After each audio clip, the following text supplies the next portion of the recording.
एडजी पर वापस स्वागत है, तुम्हारे पर्सनल एआई ट्यूटर के साथ। आज हम CBSE class 11 history chapter empires को एक एक्सटेंडेड एपिसोड में कामली रिवाइज करेंगे। मैं हूं गौरव और मेरे साथ हैं स्वाति। ये लगभग 30 से 60 मिनट्स का एपिसोड है, इसलिए नोटबुक हो तो पास रखो, लेकिन तुम से बस सुनकर भी रिवाइज कर सकते हो। मान लो जयपुर की अनन्या को एम्पायर्स का मतलब केवल बड़े किंगडम्स लगता था। आज वह समझेगी कि पावर, एडमिनिस्ट्रेशन, ट्रेड और कल्चर कैसे जुड़ते हैं।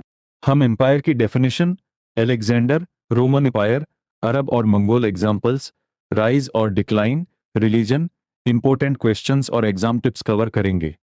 और सुनते समय एक बात याद रखना, हम फैक्ट्स की लंबी लिस्ट नहीं बनाएंगे। हर पॉइंट के पीछे व्हाई और हाउ पूछेंगे। एक सेकंड पॉज करके अपने दिमाग में आंसर बनाना, फिर हमारी एक्सप्लेनेशन से कंपेयर करना। अगर कोई डाउट आए उसे अभी मार्क कर लो, क्योंकि आगे उसी तरह के क्वेश्चंस भी आए। हमारा लर्निंग मैप सिंपल है। पहले एम्पायर का बेसिक मीनिंग और मेसोपोटामिया के बाद के बैकग्राउंड, फिर अलेक्जेंडर और हेलेनिस्टिक कल्चर, उसके बाद रोम का एक्सपेंशन, रिपब्लिक से monarchy, political institutions, cities, economy और स्लेवरी, अंत में अरब, तुर्किक और मंगोल पावर्स, रिलीजन, इंस्टेबिलिटी और एग्जाम आंसर फ्रेम्स। हर बड़े सेक्शन के बाद छोटा रिकैप होगा। तो पहला सवाल, एम्पायर आखिर होता क्या है? सिर्फ बड़ा राज्य या उससे कुछ ज्यादा? अपने शब्दों में सोचो। जब कोई लार्ज पॉलिटिकल स्ट्रक्चर अलग अलग टेरिटरीज और पीपल्स पर कंट्रोल रखता है तो उसे एम्पायर कहा जा सकता है। यहाँ की वर्ड्स हैं कंट्रोल, डाइवर्सिटी और वास्ट टेरिटरी। प्रिसाइसली, एम्पायर अलग अलग तरीकों से बन सकता है, जैसे कॉन्क्वेस्ट, कॉलोनाइजेशन या डिप्लोमेसी। इसका मतलब एक्सपेंशन केवल युद्ध से नहीं होता। एम्पायर बनने के बाद वह अलग रीजन्स और पीपल्स को एक पॉलिटिकल सिस्टम में जोड़ता है। एग्जाम पॉइंट, डेफिनेशन लिखते समय लार्ज पॉलिटिकल स्ट्रक्चर और डाइवर्स टेरिटरीज एंड पीपल्स दोनों फ्रेजेज जरूर रखो। लेकिन एम्पायर को केवल पॉजिटिव वर्ड समझना भी मिस्टेक होगी। एम्पायर्स ट्रेड और कल्चरल एक्सचेंज बढ़ा सकते थे, पर कंट्रोल, इनइक्वालिटी और लोकल पॉपुलेशंस के मार्जिनलाइजेशन जैसी समस्याएं भी पैदा कर सकते थे। यानी चैप्टर हमें एक बैलेंस्ड व्यू देता है, जिसमें अचीवमेंट्स और ऑपरेशन दोनों को देखना है। मेसोपोटामिया में एम्पायर्स बनने के बाद अगले 2 मिलेनिया में इस रीजन और इसके वेस्ट में एम्पायर बिल्डिंग के कई प्रयास हुए। 6ठी सेंचुरी बीसी तक ईरानियंस ने असीरियन एम्पायर के बड़े हिस्से पर कंट्रोल स्थापित कर लिया था। इसी समय ओवरलैंड और मेडिटेरेनियन कोस्ट के अलोंग ट्रेड नेटवर्क्स डेवलप हुए। यानी ट्रेड नेटवर्क एम्पायर की कहानी का साइड टॉपिक नहीं है।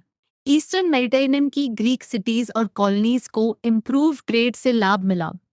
ब्लैक सी के नॉर्थ में रहने वाले नोमैडिक पीपल के साथ भी उनका क्लोज ट्रेड था। एक छोटा चेक, क्या यहाँ ट्रेड केवल गुड्स मूव कर रहा था? नहीं, लोगों और आइडियाज के कॉन्टैक्ट्स भी बढ़ रहे थे।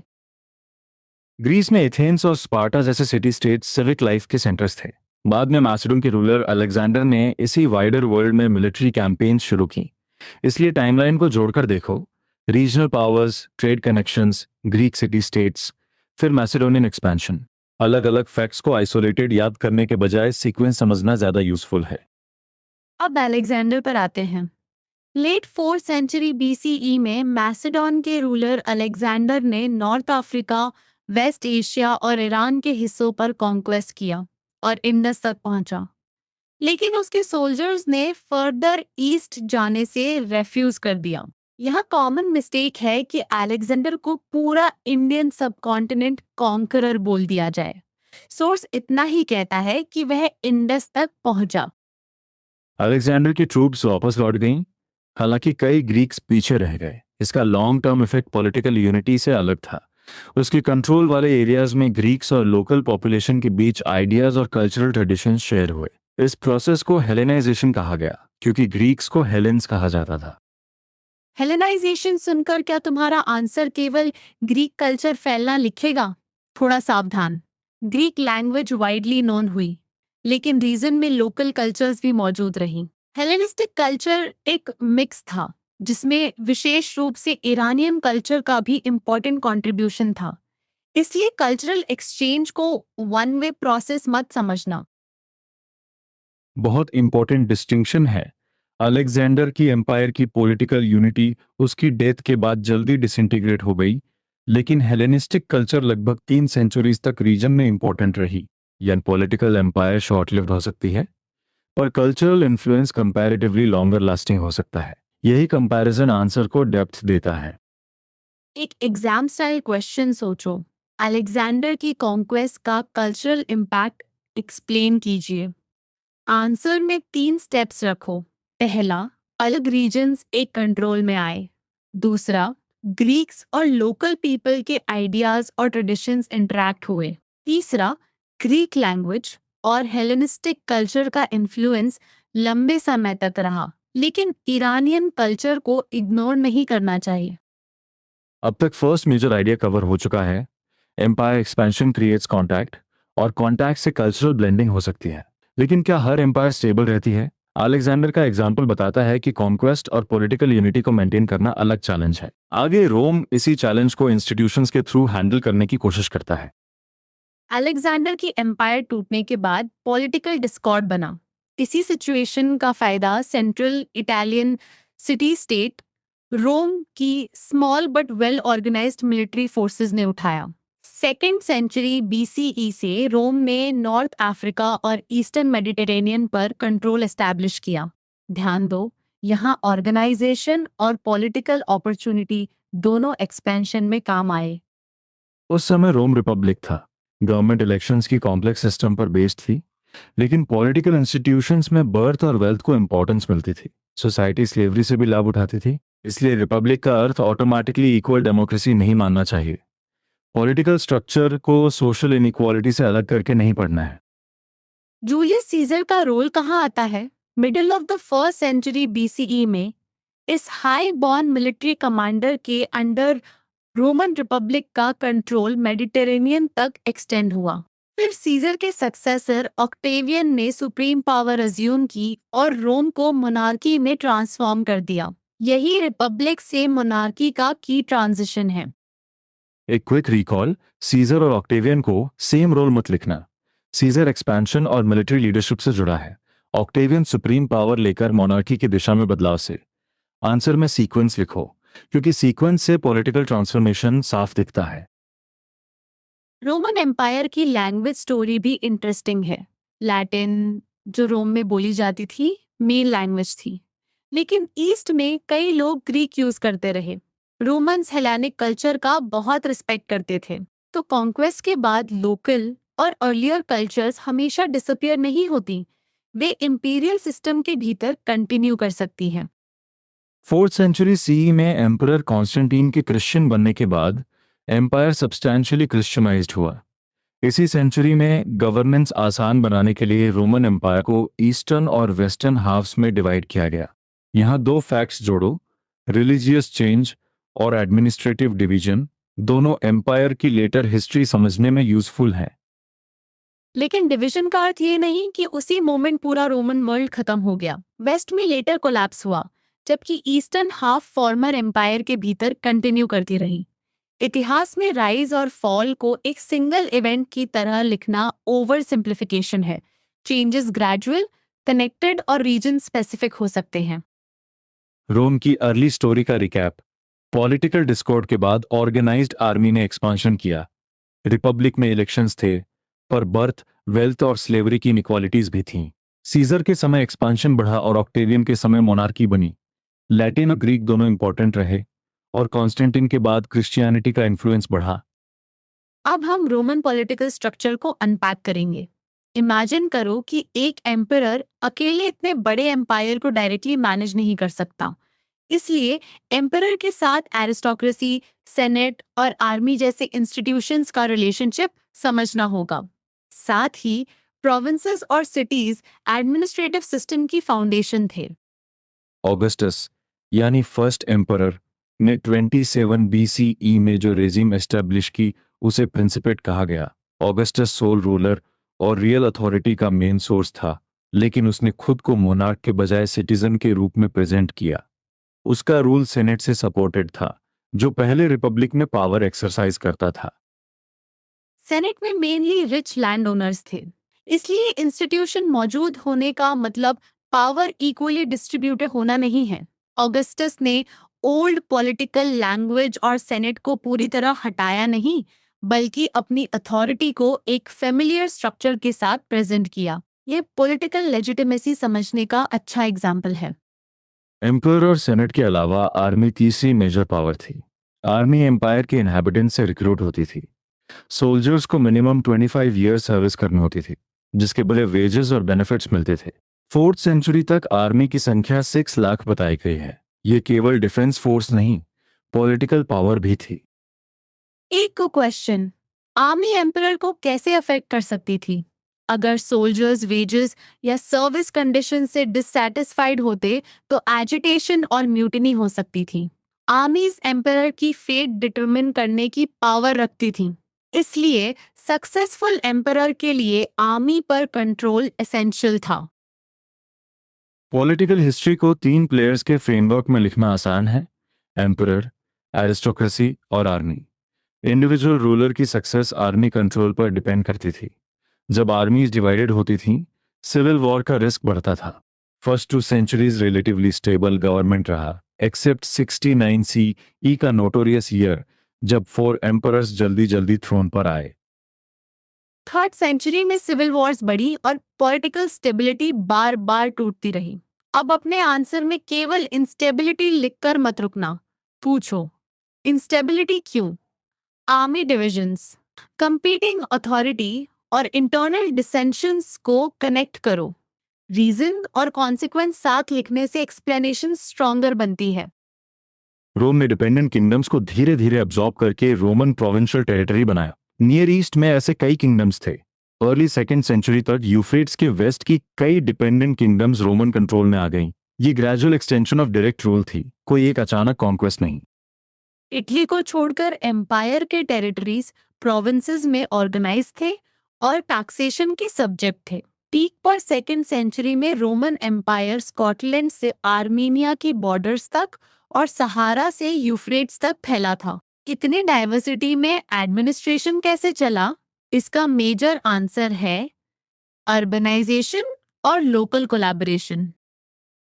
मेडिटेरेनियन के शोर्स पर बसे ग्रेट अर्बन सेंटर्स जैसे रोम, अलेक्जेंड्रिया और एंटीओक इंपीरियल सिस्टम की बेडरॉक थे। गवर्नमेंट सिटीज के थ्रू प्रोविंशियल कंट्रीसाइड से टैक्सेस कलेक्ट कर पाती थी। लोकल अपर क्लासेस अपने टेरिटरीज को एडमिनिस्टर करने और टैक्सेस रेज करने में रोमन स्टेट के साथ कोलेबोरेट करती थीं। यहाँ एक सटल पॉइंट है।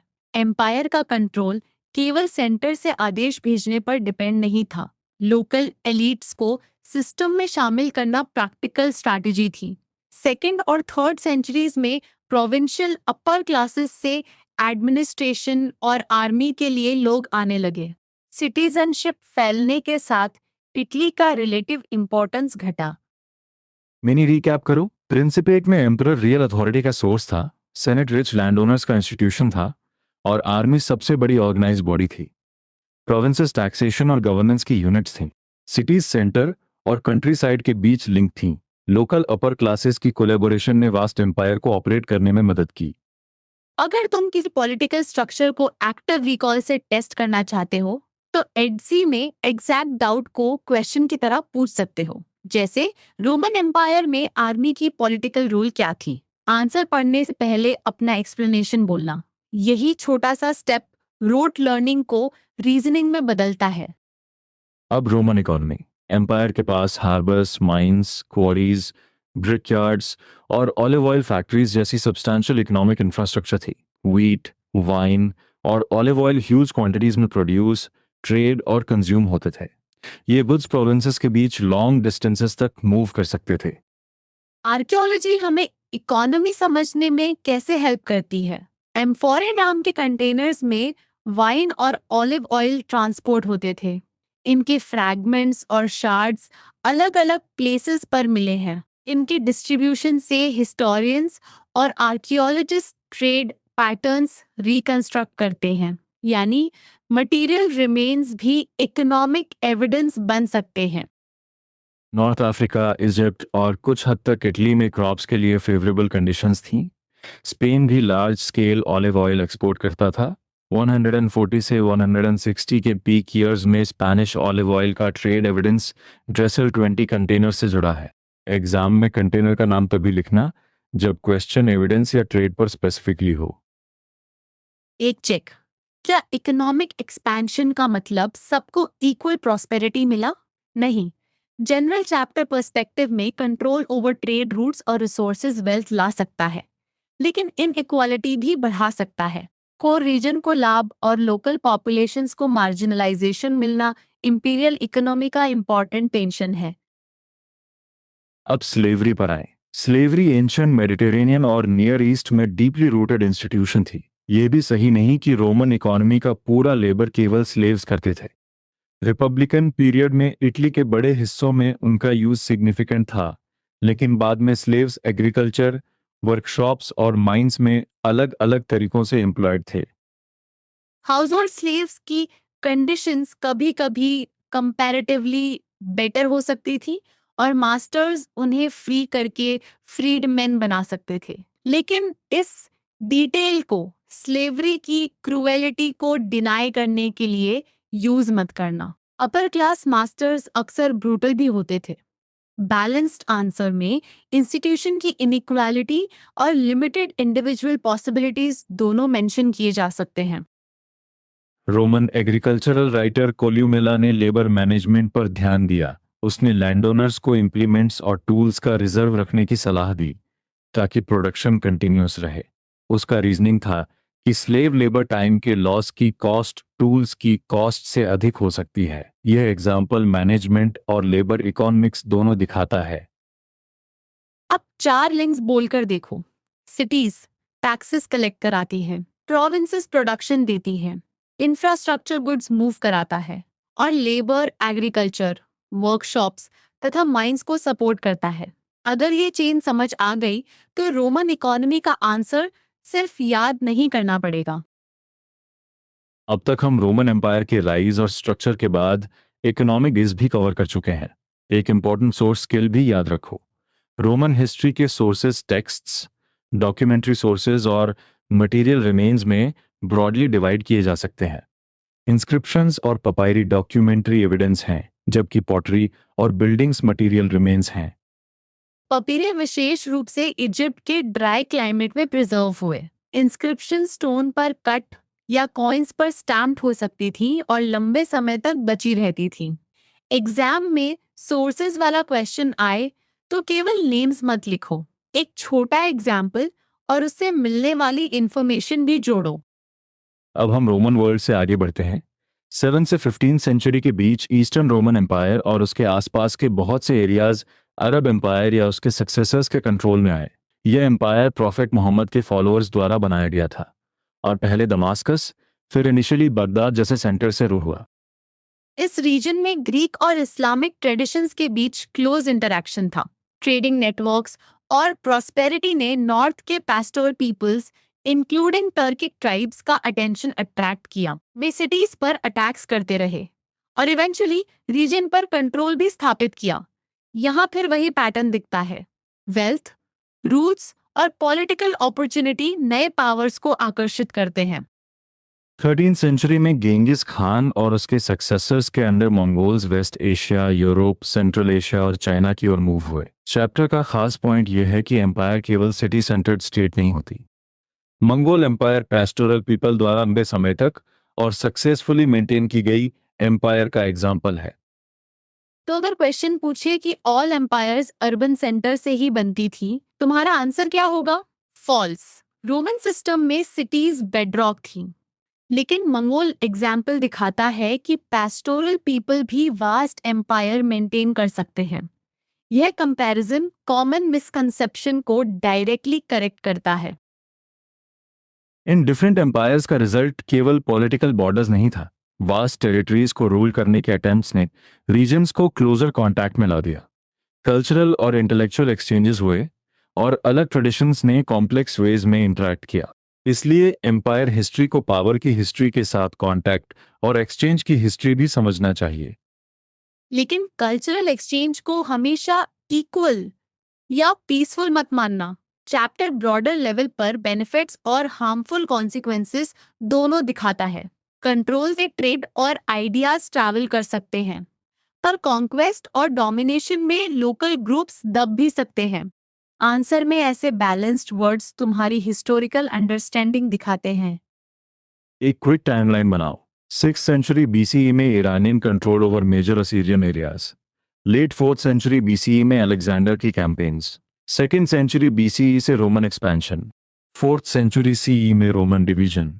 5th सेंचुरी सीई में वेस्ट का कोलैप्स। 7th से 15th सेंचुरी में अरब इन्फ्लुएंस और 13th सेंचुरी में मंगोल एक्सपेंशन। अब टाइमलाइन को बिना देखे दोहराओ। अलेक्जेंडर किस डायरेक्शन तक पहुंचा था? रोमन एम्पायर कब डिवाइड हुआ? वेस्ट कब कोलैप्स हुआ? मंगोल एक्सपेंशन किस सेंचुरी में प्रोमिनेंट थी? अपने नोटबुक में पहले आंसर लिखो, फिर बोलकर चेक करो। एक्टिव रिकॉल में थोड़ी मेहनत ही मेमोरी को मजबूत बनाती है। अब core analytical question, empires unstable क्यों थी? चैप्टर 2 ब्रॉड रीजंस देता है। पहला, रिसोर्सेज को लेकर डिस्प्यूट्स और कॉन्फ्लिक्ट्स।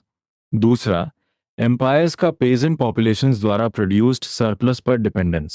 साथ ही मैन्युफैक्चरर्स और आर्मीज के लिए लेबर की जरूरत थी, यानी एम्पायर की स्ट्रेंथ उसके रिसोर्स सिस्टम से जुड़ी थी। सरप्लस का सिंपल अर्थ समझो। पेजेंट्स प्रोडक्शन करते हैं और इस प्रोडक्शन का एक हिस्सा स्टेट या रूलिंग सिस्टम कंट्रोल करता है। अगर रिसोर्सेज पर कॉन्फ्लिक्ट हो, कलेक्शन अनफेयर हो या लेबर और आर्मी का प्रेशर बढ़े तो टेंशन्स पैदा हो सकती हैं। इसलिए इकोनॉमिक बेस और पॉलिटिकल स्टेबिलिटी को अलग अलग बॉक्सेस में मत रखो। रोमन वेस्ट के कोलैप्स को इसी फ्रेमवर्क से देखो। फ्रंटियर ट्राइब्स जैसे गॉथ्स, विसिगॉथ्स और वेंडल्स के साथ रोम के अरेंजमेंट्स ट्रेड, मिलिट्री रिक्रूटमेंट और सेटलमेंट से जुड़े थे। वेस्ट में ये अरेंजमेंट्स टूटे, ट्राइब्स ने रोमन एडमिनिस्ट्रेशन पर अटैक्स बढ़ाए और कॉन्फ्लिक्ट्स इंटरनल डिसेंशंस के साथ मिलकर बड़े हो गए। तो वेस्ट का कोलैप्स केवल एक्सटर्नल इन्वेजन लिखना इनकम्प्लीट होगा। एक्सटर्नल अटैक्स के साथ इंटरनल डिसेंशंस और पहले से मौजूद अरेंजमेंट्स का ब्रेकडाउन भी मेंशन करो। यही वाई क्वेश्चन का कंप्लीट आंसर बनाता है। ईस्टर्न हाफ कंटिन्यू करती रही, इसलिए रोमन हिस्ट्री में रीजनल डिफरेंस फिर से इंपॉर्टेंट है। रिलीजन के रोल पर आते हैं। क्रिश्चियनिटी जो पैलेस्टाइन में अर्ली 1st सेंचुरी सीई में ओरिजिनेट हुई और इस्लाम जो 7th सेंचुरी में ओरिजिनेट हुआ, अलग एथनिक ओरिजिन्स और लैंग्वेजेस वाले लोगों को अपील कर सके। लार्ज एम्पायर्स में ऐसी रिलीजन्स इंटीग्रेशन का आधार बन सकती थीं, क्योंकि वे डाइवर्स पॉपुलेशंस तक पहुंचती थीं। लेकिन रिलीजन को एम्पायर का अकेला कारण मत लिखना। चैप्टर इसे इम्पॉर्टेंट फैक्टर कहता है। साथ में political power, military organisation, trade networks और एडमिनिस्ट्रेशन भी थे। एक गुड आंसर मल्टीपल फैक्टर्स को कनेक्ट करता है। तुम्हारा आंसर क्या होगा? रिलीजन एम्पायर बनाने में कैसे हेल्प कर सकती थी? संभावित आंसर, जब सब्जेक्ट्स अलग लैंग्वेजेस और एथनिक बैकग्राउंड से आते हों, तब शेयर्ड रिलीजियस ट्रेडिशंस, बिलोंगिंग और पॉलिटिकल कनेक्शन की भावना बना सकती हैं। क्रिश्चियनिटी और इस्लाम ऐसे ब्रॉड अपील वाले एग्जाम्पल्स हैं, पर यह कहना सेफर है कि उन्होंने लार्ज एम्पायर्स के मेकिंग में इंपॉर्टेंट रोल निभाई, न कि अकेले एम्पायर बना दी। एक और रिकैप। एम्पायर स्टेबल दिख सकती हैं, पर resources, surplus, labour, military conflict और इंटरनल डिविजन्स उन्हें कमजोर कर सकते हैं। रोमन वेस्ट में फ्रंटियर अरेंजमेंट्स टूटे और अटैक्स बढ़े। दूसरी तरफ रिलीजन डाइवर्स पीपल को जोड़ने वाली फोर्स बन सकती थी। स्टेबिलिटी को हमेशा परमानेंट मत मानना। अब एग्जाम मोड ऑन करते हैं। पहला लाइकली क्वेश्चन, एम्पायर को डिफाइन कीजिए और उसके फॉर्मेशन के मेथड्स बताइए। आंसर में large political structure, diverse territories and peoples और कॉन्क्वेस्ट, कॉलोनाइजेशन या डिप्लोमेसी लिखो। फिर एक लाइन में ट्रेड, कल्चरल एक्सचेंज या गवर्नेंस जैसे इम्पैक्ट्स जोड़ सकते हो। दूसरा क्वेश्चन, अलेक्जेंडर की कॉन्क्वेस्ट के कल्चरल कॉन्सिक्वेंसेस एक्सप्लेन कीजिए। 3 कीवर्ड्स याद रखो: हेलेनाइजेशन, ग्रीक लैंग्वेज और कल्चरल इंटरैक्शन। लेकिन ईरानियन कल्चर का कंट्रीब्यूशन मिस मत करना। पॉलिटिकल यूनिटी जल्दी डिसइंटीग्रेट हुई, जबकि हेलेनिस्टिक कल्चर लगभग 3 सेंचुरीज तक इम्पॉर्टेंट रही। यही कॉन्ट्रास्ट आंसर को प्रिसाइज बनाएगा। तीसरा क्वेश्चन रोमन पॉलिटिकल स्ट्रक्चर पर हो सकता है। आंसर का फ्रेम बनो। ऑगस्टस और प्रिंसिपेट, सेनेट और एरिस्टोक्रेसी, आर्मी की पॉलिटिकल पावर, प्रोविंसेस और टैक्सेशन, फिर सिटीज तथा लोकल अपर क्लासेस की एडमिनिस्ट्रेटिव रोल। अंत में लिखो कि डिवाइडेड आर्मी सिविल वॉर और इंस्टेबिलिटी का कारण बन सकती थी। चौथा क्वेश्चन रोमन इकोनॉमी पर। इंफ्रास्ट्रक्चर में हार्बर्स, माइंस, क्वारीज, ब्रिकयार्ड्स और ऑलिव ऑयल फैक्ट्रीज लिख सकते हो। व्हीट, वाइन और ऑलिव ऑयल का लॉन्ग डिस्टेंस ट्रेड बढ़ाओ। एम्फोरे के एविडेंस का एग्जाम्पल दो। फिर स्लेवरी को लेबर सिस्टम के रूप में एक्सप्लेन करो, लेकिन ये मत लिखना कि पूरा लेबर केवल स्लेव्स करते थे।